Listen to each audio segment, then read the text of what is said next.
kind of locks in future legislatures, kind of hamstrings them in their ability to craft the budget that we need to serve the residents in our state and provide a high quality of life. I'm expecting the angels to descend here. I was like, is that my email? You're being very eloquent. To provide a really, the quality of life that we want for everyone in North Carolina.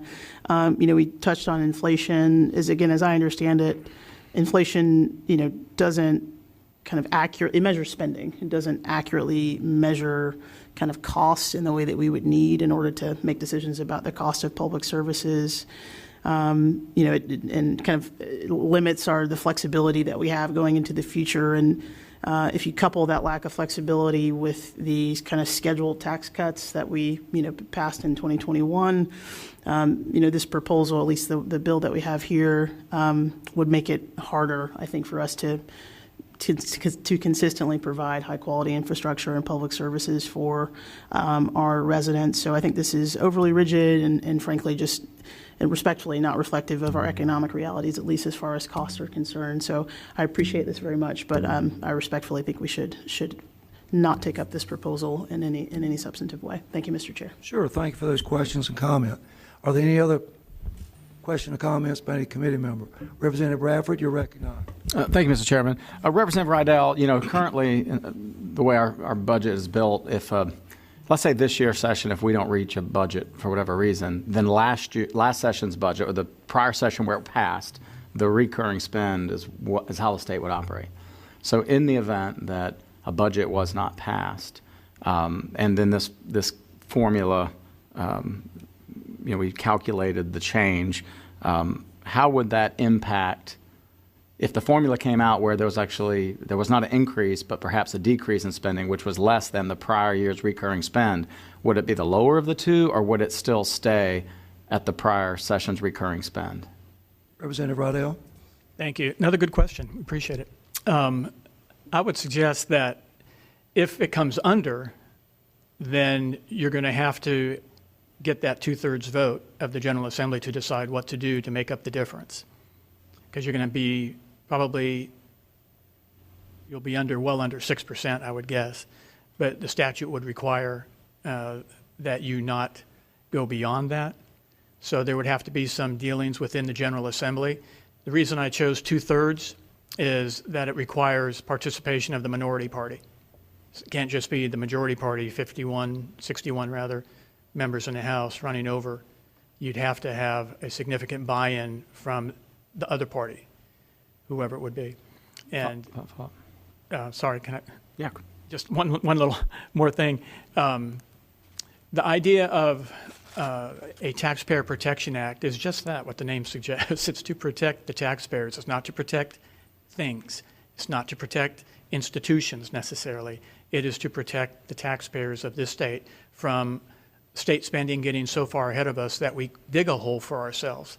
And by having a year-by-year restraint that you have to meet, I think that puts discipline into the General Assembly. It's not going to relieve the General Assembly of all difficult decisions. They're still going to have to be made, but I think you're going to have a better opportunity by requiring that 2/3 mandate. You're going to have to do some horse trading across the aisle. Would you like a follow-up? Yeah, just follow up. So maybe more of so I'm just thinking of the mechanics of it, right? If there's a recurring spend that passed the legislature in the past, and then in the future another legislative session could not come to a budget compromise, then today we would have to revert to the recurring, not the one-time spend, but the recurring spend.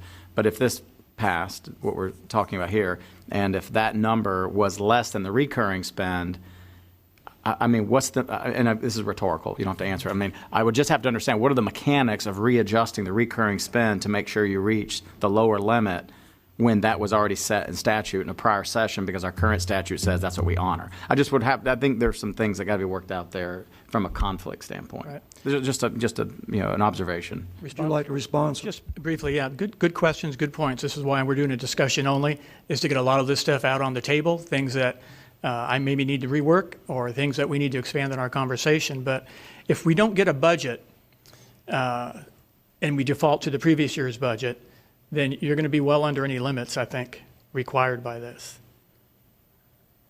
Yeah, one more, sorry. One more Yeah, follow-up? one more comment. So just, I mean, there could be a recession going on, I mean, who knows, consumer price index could fall, I mean, who knows? I'm just thinking, those fringe cases are where we could get caught flat-footed, and I would just want to make sure that I understand the mechanics of how the bouncing ball would fall. So something to work on and talk about, so. Yeah, and I'll be happy to take Sure. any kind of recommendations of getting this moved forward to take off some of the edge maybe for some of the members here. But always keep in mind, in either scenario that we're talking about, either the CPI or the population or this 7%, 6%, there's still that fire escape of the 2/3 vote of the General Assembly.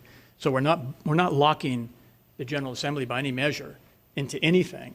They will still have the dexterity needed to come up with a decision to resolve the problem that might come. Remember, we're talking about things that might happen, not that are at our doorstep right now. Thank you for those questions and comments. Representative Jones, you're recognized, sir. Thank you, Mr. Chairman. You know, I have a series of questions, Representative Rydell. You're recognized for a series of questions not to go beyond 6 minutes. I got you. It won't take that long.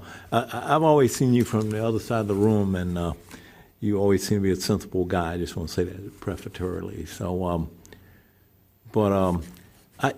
first of all, I have all the questions that Representative Bradford had, which are also kind of weird. But I do. I mean, that was just strange anyway. So ditto to everything he asked you. Okay. Now, but here's my general question to you. We all 170 of us come up here every year. It's turned out to be now, and we already, I thought, had a rule against deficit spending built in North Carolina, so we can't really go into the red. I may be wrong, so you can answer that for me too. But why do we need this? I guess is what my question is in general. If you were trying to put forth your best foot, how do you explain it to a regular guy why we need it? Representative Rydell. Thank you. Another good question. I would explain it, Representative Jones, very simply with the title. It is the Taxpayer Protection Act. It's to keep the taxpayers whole, not programs, not necessarily initiatives from previous legislatures. This is to protect the taxpayers. So you put guardrails in place, which we've already done with the 7% cap on maximum income tax. We have the balanced budget requirement in our Constitution that you just mentioned, which is very good. This is really like the other shoe of the balance of controlling your tax rates, but also living within your means as a state. It puts restraints upon government and the rate at which spending can grow. In that case, you are protecting the taxpayers. That's why I am advocating for this. You have a follow-up? But don't you think, since we have the first two that you just alluded to, why do we need a third? What happened to kind of make you want to do this? I'm not trying to, I guess I am putting you on the spot, because I'm trying to figure out, every time I look at a piece of legislation, I always go, what's this about? So why do we need that third rail, another thing to guard us? And we've been doing pretty good, I thought. We have, with self-imposed TABOR limits, self-imposed taxpayer protection, our appropriations process since 2010-11 year has been based upon these concepts of the rate of inflation, the consumer price index, plus population growth as the index by which we allow our budget to grow year by year. That's what we have been doing voluntarily. And it seems to have worked pretty good. This just puts it in statute at a little lower. Remember the numbers that I shared with you, that 6% is still way above where we are actually with personal income growth. We're at 4.5, 4.6. That's quite a cushion right there. So I think anything that makes it more difficult for government to put taxpayers on the hook is probably a good idea in general. I want to protect the taxpayers, which is pretty much all of us. That's what this is about. It just puts another layer on, Representative Jones.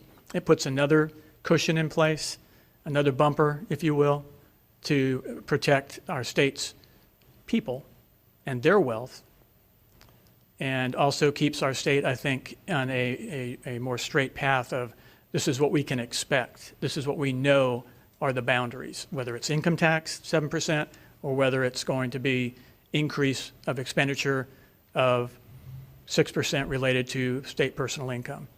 It's just another safeguard in place. And when it comes to government spending, I don't think you can have too many safeguards. Representative Jones, do you have any further questions? I just have a comment. Yes, sir, you're recognized for a comment. And I thank you, Representative Rydell. I guess the problem I'm having is from observing this place from outside, and I've only been here 2.5 years, I've been pleased with the legislature's spending discipline. I guess I would use that word. But what I'm a little worried about with this proposal is maybe getting into the area of rigidity. And it just has, I'm a little nervous about it.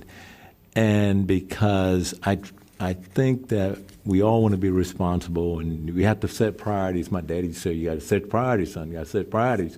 And I think that's what we're about, setting priorities. Nobody is going to get in the red over here because we don't allow that. So do we need another bar to keep us from getting into the red? So those are sort of where I am right now. But and Representative Bradford was just adding when he was going through his questions. I was thinking mechanically, how does this work? I was trying to figure it out, and so that's where I am. I'm kind of a little puzzled about how it would work, and so. Thank you for those questions and comments. Anything further from the committee? Hearing none, I have 3 people that are signed up. When I call your name, if you'll please go to the podium, tell us your name, anyone that you might represent, and keep your comments to 2 minutes, please. Heba Atwa, welcome. Thank you so much. Good afternoon, members. I appreciate the opportunity to speak. Spending limits are anti-growth because they bind investments in the programs and services that are crucial to making this estate equipped to welcome new, emerging industries, growing and strengthening our economy. Spending limits don't account for the fact that certain segments of the population may grow faster than others. For example, school-aged children or older adults who, as a function of life stage, demand more of government programs or services. And spending limits don't account for the rising cost of services. And of course, they're undemocratic because they rob future elected lawmakers decision-making power. Lawmakers who will have a much better understanding of the challenges and solutions of their era than this General Assembly can project today. But most importantly, we should heed the warning of Colorado lawmakers, as we know that they are the only state to usher in a similar spending limit. They warn, and this is on the revenue side, that spending limits put states on a dangerous autopilot. Colorado has a backlog of unmet needs, safe roads, affordable housing for our growing population, and some of the most underfunded schools in the country. Colorado has had to develop a complex and warped system of fees and special taxing districts just to provide basic infrastructure services or development within our limits. These consequences are not the choice of policymakers in Colorado today, but because people 30 years ago set an automatic limit in place. States with arbitrary revenue limits end up needlessly cutting funding for education, medical care, and public safety when these services are needed most. And when the economy improves, the state will be unable to ramp up to meet the increasing demands of a growing state, failing ever behind and failing citizens. I read these words. You can read their op-ed in the Arizona Capital Times. Thank you. Thank you for those comments. Suzanne Beasley, welcome. Thank you, Mr. Chair, members of the committee. I'm Suzanne Beasley with the State Employees Association. We are all concerned about taxpayers. State employees are taxpayers too. Currently, your state government workforce is functioning at nearly a 25% vacancy rate. 75% of the services that taxpayers pay for, they're getting 75%. They're not getting that 25% because of vacancies in state government. 37% of new hires walk out during the first year. Deloitte estimates that cost to the state on the low end, $500 million up to $2 billion with a B. 26% of your workforce is going to be eligible for full retirement within the next 5 years. I feel like until you have addressed these issues and returned delivery of vital public services to the taxpayers, we're not really protecting taxpayer dollars. Thank you for the opportunity. Thank you for those comments. Greg Thompson. Welcome, sir. Thank you, Mr. Chairman, members of the committee, and I want to thank Representative Rydell and other sponsors of the bill and co-sponsors. I'm the the state director of the National Federation of Independent Business, and we get our position on issues from balloting and surveying our members, and bills like this have been introduced for many years, and every time we survey, we have an overwhelmingly majority of our members, the independent business owners of this state, come back and say wholeheartedly support passage of this, or at least putting it on the ballot to allow the taxpayers, the citizens of the state, to make this decision. From a little bit of experience, I don't think many of the members here have experienced dealing with a budget deficit. And 20 years ago, I was a state appropriation chairman in the House, and we had a $1.2 billion deficit. If we had had this in place, and we made that up through spending cuts and tax increases, if this had been in place, we would probably have gone back and cut more spending, where we all know that there are places that can be reduced and cut. So we appreciate this legislation being introduced and wholeheartedly support it. Thank you. Thank you for those comments. Representative Rydell, would you like to say anything else? I would. Just a reminder, what I said earlier, this is not a taxpayer bill of rights. I know full well what a taxpayer bill of rights is because it's in Colorado. It's been amended over many, many times. This is a Taxpayer Protection Act. It deals only with expenditures. It does not tie the hands of a future legislature because you have that 2/3 vote option. That 2/3 vote that requires buy-in by the minority party, whoever it might be. Yeah, I think that's good legislative policy. And again, we are here spending other people's money. We need to be very careful how we go about doing that and having some guardrails well above the current level of state personal income, as you saw in the chart. Having something that kind of gap is a good cushion for us, and it gives a lot of leeway to future legislatures. So I appreciate everybody who's spoken. I appreciate the comments you've given me. Some of you have given me some things to think about. I'll go back and work over this, and maybe you'll see it in a committee for a vote someday. That might be trepidation for some of you, but it would be a joy for me. So I'm going to go back and do some more work on it. But thank you very much, Mr. Chairman, for the opportunity. And thank you, sir. Nothing further to come before the committee. We're adjourned.